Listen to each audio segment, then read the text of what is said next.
Ти на това мит не мога да сложиш два мотора.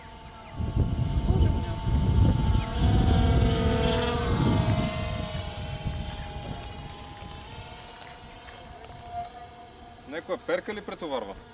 Ами те са меки и двете, не са, трябва по-твърди перки да имат. Колко перки? Това са GVS-овските меките перки. Аз имам 8 по 4, ако сте твърди. Имам 3-4. Валя! Назад ли да ми? Още. Дай. Давай, аз ще казвам. Извиня. Спокойно.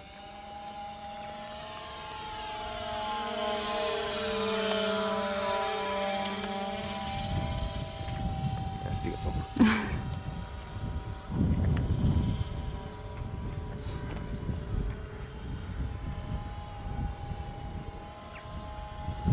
Красиво изглежда. О, много хубаво. Страхотен път. Иха.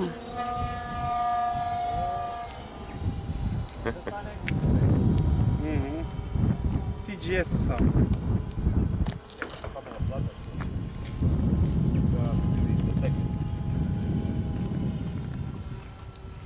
TGS Sport Propeller System.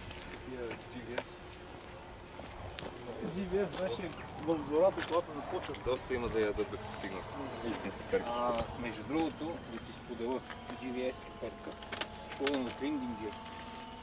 Няма нищо общо с GVS торка. Купувана от хобисите, не знам от хобисите как е, но от Явориот.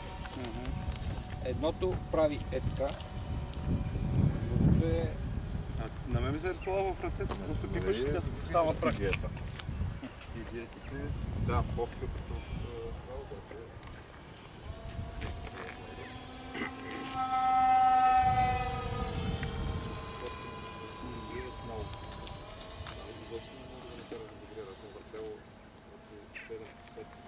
Където трябва ли се още? Казвам, ти го препоръчвам да се мекат. Не са апеците. Не, апец е стайл. Стайл, да. Не япите. Апеците така не мога да Не, аз ги мех за пробва. не се кеф.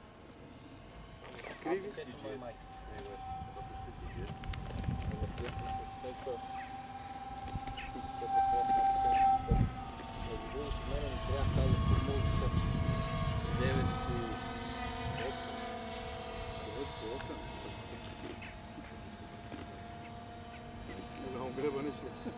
Не, то не е гребане, там е скорост.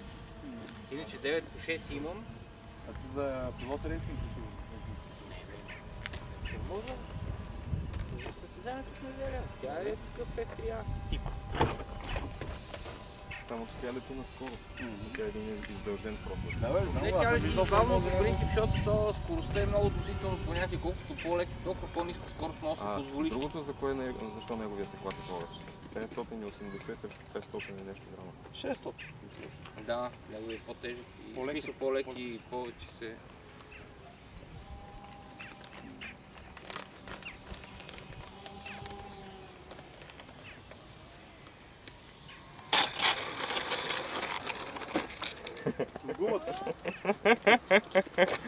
Пак добре! Пак добре го кацнаваме. Аз това ще ти кажа, затова ходих чак там. На буфер. Нищо му няма. Колелцето предното само сгива малко.